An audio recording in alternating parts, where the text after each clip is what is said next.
இந்த வருஷம் 2024 இது வரைக்கும் 160 படங்கள் ரிலீஸ் ஆகிருக்கு. அதில் 50 crores தாண்டின படங்கள் என்னன்னு சொல்லிட்டு பார்த்தீங்கன்னா கருடன், இதோட கலெக்ஷன் வந்து 50 crores.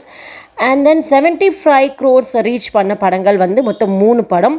ஸோ அதில் அயலான் 78 crores, Demonte colony 285 crores, captain Miller 88 crores.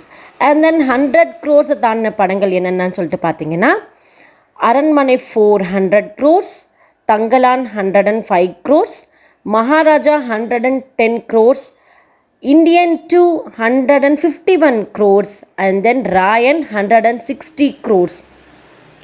So இது எல்லாத்துக்கும் மேலே அடித்து தூக்கிட்டு இப்போதைக்கு முதல் இடத்துல இருக்கிறது த கோட் படம். 425 crores இது வரைக்கும் கலெக்ட் பண்ணியிருக்கு. இதுக்கப்புறம் இந்த 2024 விடாமுயற்சி, வேட்டையன் படங்கள்லாம் ரிலீஸ் ஆக இருக்குது.